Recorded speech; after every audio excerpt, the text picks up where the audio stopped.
Hello, welcome to everyone on my YouTube channel. एक बार मैं अपने channel AG maths by Ashwani sir पर स्वागत करता हूं और आप लोगों के लिए क्लास 12 फिज़िक्स का एक नया वीडियो लेकर के आया हूं। इलेक्ट्रिक पोटेंशियल लोअर सेक्शन में आप लोगों ने इलेक्ट्रिक पोटेंशियल के विषय में पढ़ा है। What is electric potential? Just we are discussing when a positive charge carried by an external agent. किसी पॉजिटिव चार्ज को जब एक्सटर्नल एजेंट के द्वारा from infinite to a point, किसी इनफाइनाइट से किसी बिंदु तक जब हम लेकर के आते हैं तो वो पोटेंशियल कहलाता है। किसी बिंदु तक जो वर्क डन होता है लाने में, जो वर्क डन और उस चार्ज का जो रेशियो होता है उसी को कहा जाता है पोटेंशियल। बट यार we know about potential difference. What is potential difference? Ratio of work done, that means potential difference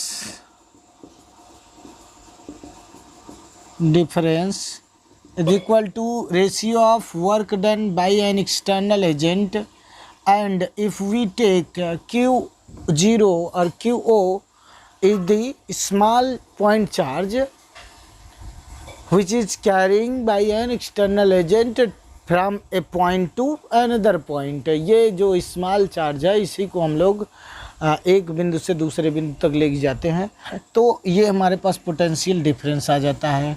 हाँ, just we have discussing about by figure know about electric potential. What is electric potential? देखते हैं हम लोग electric potential क्या होगा। Figure के अनुसार हम लोग समझेंगे। ये कहा गया कि इन एन इलेक्ट्रिक फील्ड, मान लीजिए प्लस क्यू चार्ज है। इस प्लस क्यू चार्ज का इसके दूर चारों तरफ, इससे दूर, इससे दूर, इससे दूर, हर जगह ये इससे दूर की तरफ इलेक्ट्रिक फील्ड होगा। कह रहे हैं कि इलेक्ट्रिक फील्ड मान लीजिए ये कोई पॉइंट है, ठीक है। कह रहे इसके इलेक्ट्रिक फील्ड के भीतर यहाँ तक मान लीजिए इलेक्ट्रिक फील्ड है। ये पॉइंट जो है इस पॉइंट P तक इलेक्ट्रिक फील्ड है। कह रहे हैं कि कोई भी point charge, small point charge, अगर हम लोग मान लीजिए कि पॉइंट चार्ज जो है इलेक्ट्रिक फील्ड जो होगी away from the positive charge होगी, ये इस तरफ होगी, ठीक। तो इलेक्ट्रिक फील्ड यहाँ मान लीजिए यहाँ तक है, तो इसके अंदर हम कोई एक पॉइंट लेंगे, ठीक है। मान लीजिए ये B पॉइंट लेते हैं और ये जो B पॉइंट है चार्ज है, ठीक है, स्मॉल चार्ज है। इसको हम लोग जो है इस चार्ज को, यहाँ कोई चार्ज था इनफाइनाइट पे, मान लीजिए ये Q0 चार्ज था। ये पॉइंट B से इलेक्ट्रिक फील्ड के अंतर्गत यहाँ तक इलेक्ट्रिक फील्ड मान लिया गया है कि इस पॉइंट तक है, तो इसके अंतर्गत किसी भी B से लेकर के अगर हम A तक आए, ठीक है, तो यहाँ होगा पोटेंशियल BA और यहाँ होगा पोटेंशियल BB। तो जो पोटेंशियल डिफरेंस हमारा होगा BA माइनस BB, ये फाइनल, ये लास्ट वाला जो पोटेंशियल है, ये हमारे पास work done, ratio of work done by an external agent. External agent के द्वारा जो वर्क डन किया जाएगा to carrying a small charge, carrying a external small charge, हम लोग स्मॉल या पॉइंट चार्ज को कैलकुलेट करें, and to the ratio of magnitude of small charge, that is known as potential difference. तो ये potential difference confirm हो जाना चाहिए। अब हम लोग देखते हैं, इसी में यूनिट आप लोगों को कैलकुलेट करना होता है। तो यूनिट कैलकुलेट करने के लिए हम लोग क्या कर सकते हैं, हम ऐसे दिखा सकते हैं, unit of potential difference, unit of potential difference. अगर हम यूनिट कैलकुलेट करेंगे तो यूनिट ऑफ वर्क लिखा जाएगा। हाँ, SI यूनिट निकाल रहे हैं तो फिर SI यूनिट ऑफ वर्क। अगर मान लीजिए SI unit of potential difference निकाल रहे हैं तो ये भी लिखा जाएगा SI unit of work upon SI unit of charge, charge की एसआई यूनिट होगी, ठीक। तो इसकी एसआई यूनिट क्या होती है भाई, वर्क की, सभी लोग जानते हो, हाँ, जूल होती है, अपान SI unit of charge coulomb होती है। तो इसे हम पढ़ सकते हैं जूल पर कूलाम, और जूल पर कूलाम को हम वोल्ट भी कहते हैं, यानी कि SI unit of potential difference is volt और जूल पर कूलाम। तो ये हो गई इसकी एसआई यूनिट, ठीक है। अब हमें इसका डायमेंशन फाइंड आउट करना होता है। डायमेंशन फाइंड आउट करने का तरीका आप लोगों को हमने 11th के लेक्चर में भी बताया है। अगर आप लोगों को कोई दिक्कत है तो 11th का लेक्चर देख सकते हैं, और अगर आप लोगों को नहीं दिक्कत है तो हम देखिए फाइंड आउट कर देते हैं। हमें dimension of potential difference find out करना है। तो डायमेंशन ऑफ पोटेंशियल डिफरेंस, तो क्या लिखा जाएगा, ये सारी चीज़ें बदल जाएंगी। यहाँ लिखा जाएगा डायमेंशन ऑफ, ये जूल का डायमेंशन लिख देंगे, ठीक है, और इसका डायमेंशन ऑफ कूलाम लिख देंगे। जूल मतलब डायमेंशन ऑफ वर्क, ठीक है, वर्क का लिख देंगे, और डायमेंशन ऑफ कूलाम मतलब चार्ज का लिखेंगे, ठीक। इसको जूल आता है, जूल को हम क्या लिख सकते हैं, यहाँ लिखा जाएगा इसके बाद जूल, और यहाँ लिखा जाएगा कूलाम। जूल को हम क्या लिख सकते हैं भाई, इसको हम लिख सकते हैं न्यूटन मीटर, और कूलाम को हम लिख सकते हैं एम्पियर, एम्पियर सेकंड। तो न्यूटन जो है उसको अगर हम लिखेंगे तो ये फोर्स की यूनिट होती है, तो ये लिख दिया जाएगा। मीटर को हम एल से लिखेंगे डायमेंशन, और फिर इसके बाद एम्पियर जो है वो ए, और सेकंड को हम लोग टी से लिखेंगे। इसी को हम लोग सरल कर देते हैं, तो ये वैल्यू मिल जाएगी एम, एल स्क्वायर हो जाएगा यहाँ एल से, ठीक। तो एल पावर 2, टी पावर -3 हो जाएगा, और ए पावर -1 हो जाएगा। ये आपका डायमेंशन प्राप्त हो गया, पोटेंशियल डिफरेंस का डायमेंशन। पोटेंशियल डिफरेंस का जो डायमेंशन होगा वही डायमेंशन किसका होगा, सेम डायमेंशन पोटेंशियल का भी होगा। पोटेंशियल अब कैसा भी होगा उसका dimension M L square T power -3 A power -1 ही होगा। कन्फर्म। तो हम लोग नेक्स्ट टॉपिक पे चलेंगे, और जो नेक्स्ट टॉपिक हमारा है वो है electric potential at a point due to a point charge. उसी को हम लोग अब नेक्स्ट टॉपिक, यहाँ तक आई होप आप लोगों को समझ में आ गया होगा। तो नेक्स्ट टॉपिक लेते हैं और फिर हम लोग देखते हैं उसको। नेक्स्ट टॉपिक है किसी दिए हुए बिंदु पर पोटेंशियल डिफरेंस ज्ञात करना, electric potential at a point. Electric potential, अब अगर इसमें हम लोगों को जो है ये मान लीजिए कि let us consider positive charge are situated, positive Q charge is situated at point O and we have to calculate, we have to determine electric potential at point P। हम लोगों को बिंदु P पर इलेक्ट्रिक पोटेंशियल कैलकुलेट करना है, जबकि ये कहा गया है कि जो पॉजिटिव चार्ज है वो इनफाइनाइट से किसी बिंदु A से B पर आने में स्मॉल डिस्प्लेसमेंट dx लेता है, जो हमें लेकिन कैलकुलेट करना O से R दूरी पर एक पॉइंट P है, वहाँ हमें इलेक्ट्रिक पोटेंशियल कैलकुलेट करना है। तो इलेक्ट्रिक पोटेंशियल कैलकुलेट करने के लिए हमें क्या चाहिए, B बराबर W यानी कि work upon magnitude of charge चाहिए। तो इसी को हम लोग निकालेंगे।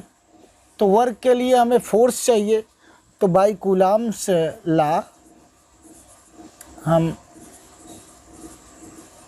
कूलाम्स लॉ ऑफ इलेक्ट्रोमैग्नेटिक तो क्या कहा जाएगा, F इज इक्वल टू, हम देखेंगे फोर्स जो हमारा होगा वो कितना मिलेगा आपको भाई।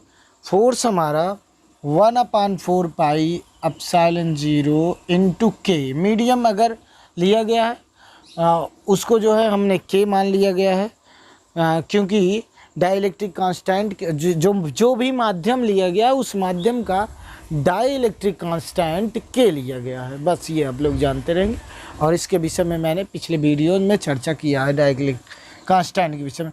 तो Q1 Q2 होता है, तो यहाँ Q और Q0 अपान ये दूरी कितनी है भाई, ये दूरी हमारे पास कितनी है, x दूरी पर है।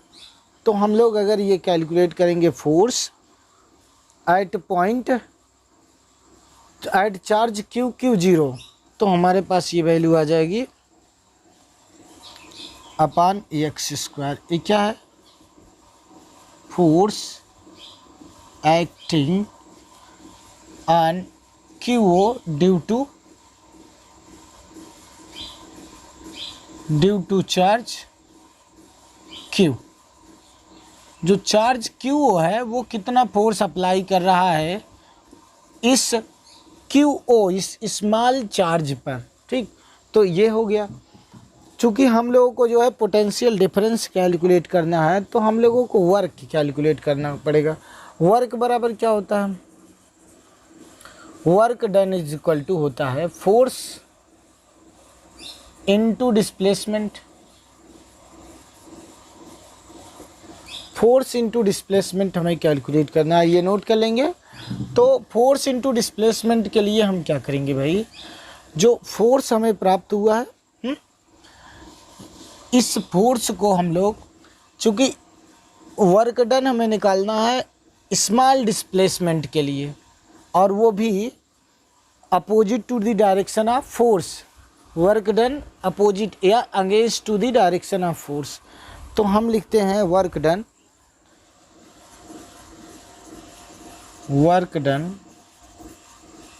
अगेंस्ट द डायरेक्शन ऑफ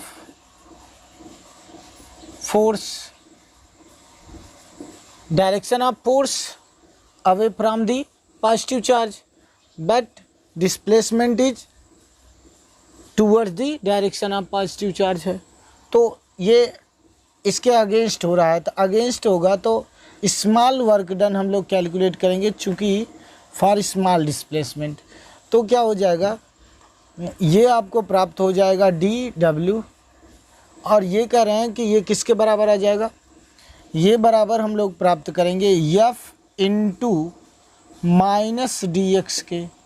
और वो माइनस DX क्यों आया, क्योंकि हम लोग अगेंस्ट वर्क कर रहे हैं, ये डायरेक्शन है फोर्स का और उसके विपरीत दिशा में हम कार्य कर रहा है एक्सटर्नल एजेंट, तो फिर ये नेगेटिव डायरेक्शन में हो जाएगा डिस्प्लेसमेंट। तो ये आ जाएगा 1/4 पाई एप्सिलॉन 0 के इंटू, यहाँ भी माइनस DX से गुणा हो जाएगा। F ये इतना F था, ये F है, और ये DX से गुणा हो गया, तो हमें मिल जाएगा DW। हाँ, तो DW के लिए हम लोग क्या करेंगे, ये वर्क डन हमें मिल गया, ये आ गया 1/4 पाई, माइनस ले लेते हैं 1/4 पाई एप्सिलॉन 0 के इंटू QO अपान x² इंटू DX, नेगेटिव इधर आ गया। हम वर्क डन कैलकुलेट कर लेते हैं, work done during A to B, ठीक है, वर्क डन फ्रॉम, ये direction of force from A to B है, ये वर्क डन कैलकुलेट किया गया है। तो ये स्मॉल वर्क डन मिला। अब चूँकि हम वर्क तो यहाँ से प्राप्त कर ले रहे हैं, होल अगर हमें प्राप्त करना है तो हम यहाँ से प्राप्त कर ले रहे हैं, वर्क जो हमारा है वो मिल गया है। लेकिन हम लोगों को वर्क जो प्राप्त करना है वो कहाँ से कहाँ तक प्राप्त करना है, हमें पॉइंट P तक प्राप्त करना है। तो उसके लिए हम लोग क्या करेंगे, इंटीग्रेट कर देंगे। ये तो स्मॉल के लिए था, अब हमें होल प्राप्त करना है। तो वर्क डन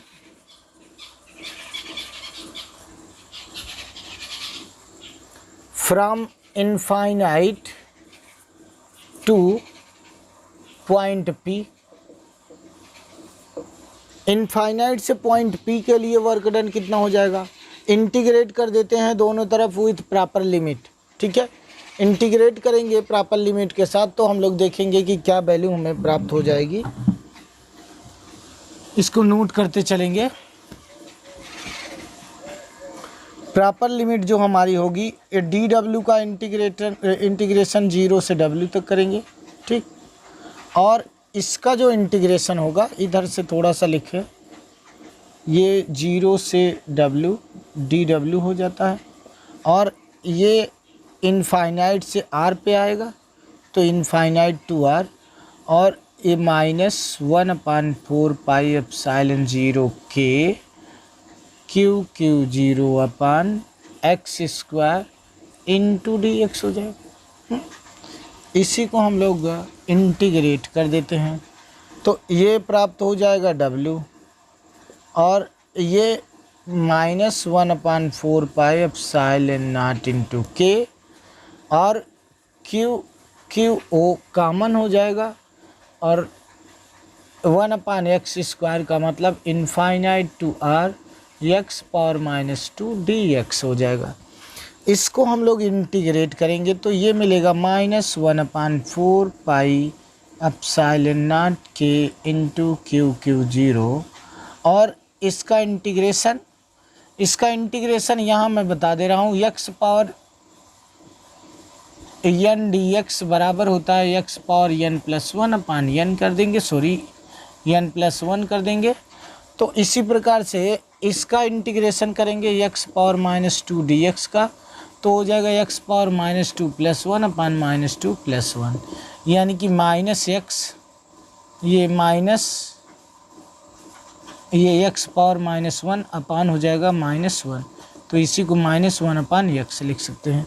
तो यही लिख देते हैं -1/x, और पावर हो जाएगा इनफाइनाइट टू R। ये कैलकुलेट कर दिए। ठीक है, ये W आ गया। इसको और हम लोग थोड़ा सा सरल कर देते हैं, आप लोग इसको पॉज करके नोट करते चले जाएंगे। ठीक है, तो इसको और सरल करेंगे, नोट कर लेंगे आप लोग। इसको सरल करेंगे तो जो वैल्यू होगी वो आ जाएगी, जो वर्क डन होगा वो प्राप्त हो जाएगा, माइनस माइनस प्लस हो जाएगा, और ये 1/4 pi epsilon 0 K into QO, ये माइनस हट चुका है तो 1/x, तो इसमें हम लोग लिखेंगे 1/r - 1/इनफाइनाइट। ठीक है, ये वैल्यू हम लोग नोट कर लेंगे, और यहाँ जो वैल्यू हमें प्राप्त हुई है इसको हम लोग 0 कर देंगे, 1/r को 0 कर दिया जाएगा।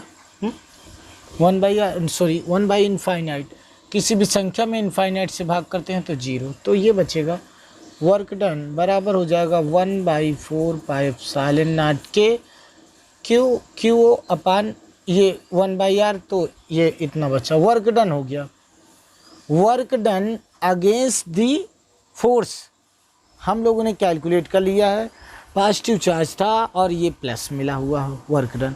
अब हम लोगों को कैलकुलेट करना है पोटेंशियल।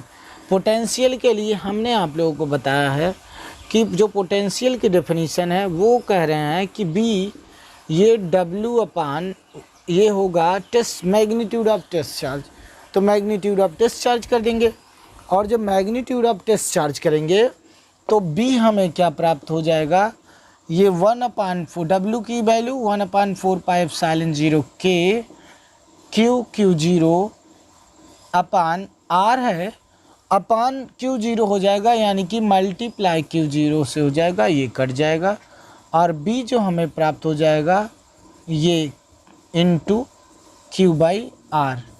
ये तो आपको फार्मूला प्राप्त हो गया, potential at a point due to a point charge, ये हम लोगों ने प्राप्त कर लिया। आप लोग इसको नोट कर लीजिए, तब तक मैं जो है इंक भर लेता हूँ।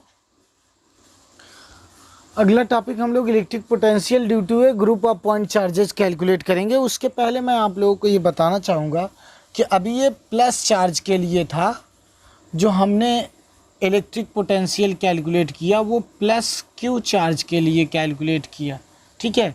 अगर यही नेगेटिव चार्ज के लिए कैलकुलेट किया जाएगा तो जो पोटेंशियल होगा V वो हमारा -1/4 पाई एप्सिलॉन नॉट के इंटू Q अपान R आएगा, ठीक है।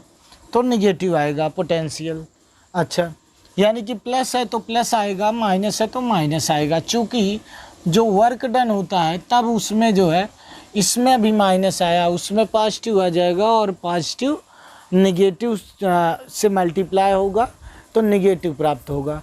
तो अब अगर मान लिया जाए कि R1, R2, R3, R4 distance पे charge Q1, charge plus Q1 plus Q2 minus Q3 minus Q4 हो, तो हमें इलेक्ट्रिक पोटेंशियल अभी हमने जो कैलकुलेट किया electric potential at a point due two point charge, उस पे हमने कैलकुलेट किया था। तो B बराबर आया था, अगर पॉजिटिव चार्ज है तो 1/4 पाई एप्सिलॉन नॉट इंटू के Q अपान R मिला था। अगर नेगेटिव चार्ज है तो फिर B हमारा -1/4 पाई एप्सिलॉन 0 के इंटू Q अपान R मिला। तो अगर पॉइंट चार्जेज ये Q1 R1 दूरी पर हो, Q2 R2 दूरी पर हो, Q3 R3 पर हो और Q4 R4 पर हो, तो सबका सम हो जाएगा। ये वैल्यू हमेशा कॉमन होगी, 1/4 पाई एप्सिलॉन 0 के, ये कॉमन हो जाएगा। चूँकि 1 के द्वारा Q1 अपान R1 होगा, प्लस है तो Q1 अपान R1 लिख दो, दूसरा भी प्लस है तो Q2 अपान R2 लिख दो, तीसरा पॉजिटिव के बजाय नेगेटिव है। तो हमने अभी आपको बताया नेगेटिव चार्ज का अगर हम लोग पोटेंशियल कैलकुलेट करेंगे तो नेगेटिव आएगा, चूँकि जो एक्सटर्नल एजेंट के द्वारा वर्क डन होता है वो सेम डायरेक्शन में प्राप्त हो जाएगा, तब पॉजिटिव आएगा। और नेगेटिव से मल्टीप्लाई के बजाय नेगेटिव पॉजिटिव से होगा, तो वहाँ जो वैल्यू प्राप्त होगी वो नेगेटिव हो जाएगी। तो यहाँ नेगेटिव वैल्यू हम लोगों को प्राप्त हो जाती है, यानी कि -Q3 अपान R3 हो जाएगा और -Q4 अपान R4 हो जाएगी। भाई ये हो गए due to a group of point charges, यानी कि चाहे जितने भी चार्ज दिए गए हों आप सबको उसके साइन के साथ जोड़ते चले जाएंगे। 1/4 पाई एप्सिलॉन 0 कॉमन होगा और बाकी जितने भी चार्ज होंगे और उनकी रिस्पेक्टिव डिस्टेंसेस से डिवाइड करते जाएंगे, आपको ग्रुप ऑफ पोटेंशियल प्राप्त होता चला जाएगा। तो आज के लेक्चर में आप लोगों को यही 3 टॉपिक बताए गए हैं, जिसमें से आपने पोटेंशियल को जाना, पोटेंशियल डिफरेंस को हमने बताया, उसकी यूनिट डायमेंशन को बताया और potential due to a point charge हमने कैलकुलेट किया, और दूसरी चीज़ potential due to group of point charges हमने कैलकुलेट किया। तो नेक्स्ट वीडियो में हम लोग और भी इंटरेस्टिंग टॉपिक लेकर के आएंगे, पढ़ेंगे। अगर आप लोगों को स्टेबिलिटी ऑफ चार्ज हम लोग पढ़ रहे हैं, जितने भी चैप्टर पढ़ रहे हैं अभी तक, पहला दूसरा तीसरा सब स्टेबिलिटी ऑफ चार्ज पे है, स्टेबल चार्ज पे हैं। तो अगर आप लोगों को कोई समझने में समस्या है तो आप लोग पिछले वीडियो को देखिए, आप लोगों को कम्प्लीटली चार्ज के विषय में समझ में आ जाएगा। तो आप लोग अगर अभी तक चैनल को सब्सक्राइब नहीं किए हैं तो चैनल सब्सक्राइब कर लीजिए और नए नोटिफिकेशंस के लिए बेल आइकन को प्रेस करिए, जिससे हमेशा आप लोग अपडेट रहें, हमारे वीडियो आप लोगों तक तुरंत पहुँचे। Thank you.